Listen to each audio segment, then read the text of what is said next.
जय हिंद दोस्तों, आज बात करूंगा ओआरओपी, पेंशन रिवीजन और एरियर की। कल आखिर कोर्ट में क्या हुआ, जस्टिस साहब ने क्या निर्णय दिया, यानी गवर्नमेंट के सॉलिसिटर जनरल साहब ने क्या बोला और हमारे वकील ने क्या पक्ष रखा, और इस पक्ष को सुनते हुए आखिर क्या क्या गतिविधियां हुई, यानी जो 2 घंटे में हुआ है उसका मैं पूरा ब्यौरा आपके सामने देना चाहता हूं। आखिर सुप्रीम कोर्ट ने सरकार को क्यों दी मोहलत, यानी सरकार को आखिर क्यों देनी पड़ी मोहलत। सुप्रीम कोर्ट ने 16 सितंबर शुक्रवार को ओआरओपी पर जो सुनवाई थी उसको अमल में लाने के लिए सरकार को 15 दिसंबर तक की मोहलत दे दिया है। सरकार ने इस स्कीम को अमल में लाने के लिए सुप्रीम कोर्ट को समय बढ़ाने की अपनी प्रॉब्लम बताया कि मुझे आगे समय चाहिए। उन्होंने क्या है कि ओआरओपी और पेंशन रिवीजन में समय लगने वाली प्रक्रिया है, इसके लिए एक्स्ट्रा टाइम चाहिए। 16 मार्च को पेंशन रिवीजन के लिए 3 महीने का टाइम दिया गया था। केंद्र सरकार ने कोर्ट में क्या किया कि जून में एक अपील लगाई कि मुझे फर्दर 3 महीने और चाहिए, लेकिन नहीं काम चला तो और यानी 15 दिसंबर तक उन्हें मोहलत आखिर क्यों देनी पड़ी। और कौन था, यानी चीफ जस्टिस डीवाई चंद्रचूड़ और जस्टिस हेमा कोहली की पीठ ने 15 दिसंबर तक टाइम एक्सटेंशन की मंजूरी दी। अब उन्होंने कहा है कि अभी तक जब जज साहब ने उनसे पूछा, सॉलिसिटर जनरल उनके थे, उन्होंने सरकार का पक्ष रखा कि अभी तक क्या क्या काम हुआ है और क्या काम करना बाकी, जरा इसका स्पष्टीकरण दीजिए।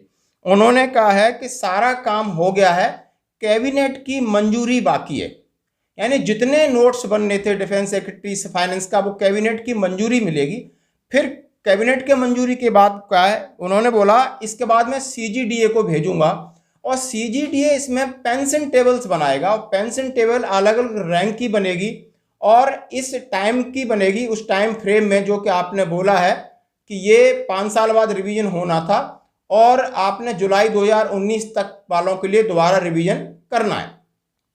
तो उन्होंने बोला कि मैंने सीजीडीए के बाद फिर पेंशन टेबल्स बनेगी, उसके बाद पीसीडीए को जारी होगी और इसके बाद इसका इंप्लीमेंट होगा जो जवानों को मिलने वाला एरियर है और उनका पेंशन संशोधन। इन्हें कहा है कि 15 दिसंबर तक मैं काम पूरा कंप्लीट कर लूंगा। हर 5 साल में पेंशन रिवीजन की बात कही है, यानी जैसा कि हम सभी जानते हैं ये पेंशन रिवीजन इसलिए अटका हुआ था कि ओआरओपी 2 करके एक केस माननीय सुप्रीम कोर्ट में चल रहा था।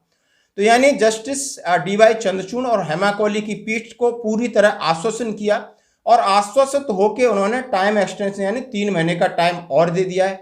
तो ये फैक्ट है आज की कंडीशन। यदि हम कंक्लूजन करते हैं तो यानी गवर्नमेंट कैबिनेट की मंजूरी मिलना और उसके बाद सीधा इसकी टेबल बनना, सीजीडीए से अप्रूव होकर और पीसीडीए में जाना और इसको सर्कुलेट करके इम्प्लीमेंट करने की बात कही जा रही है।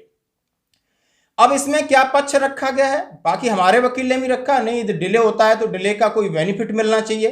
तो बेनिफिट यानी रेट ऑफ इंटरेस्ट मिलना चाहिए, 8% के इंटरेस्ट से इनको विलंब जो भुगतान हो रहा है। लेकिन इसके लिए सुप्रीम कोर्ट ने खारिज किया, ये सरकारी प्रक्रिया है, लंबी प्रक्रिया है, किसी एक आदमी के हाथ में नहीं है और ये सिस्टम का हिस्सा है, इसको मैं डिनाई करता हूं। उन्होंने स्वीकार नहीं किया और ये जरूर बोला कि नहीं अब 15 दिसंबर तक के बाद कोई आपको एक्सटेंशन नहीं मिलेगी, 15 दिसंबर तक इनके अकाउंट में पैसा आ जाना चाहिए था।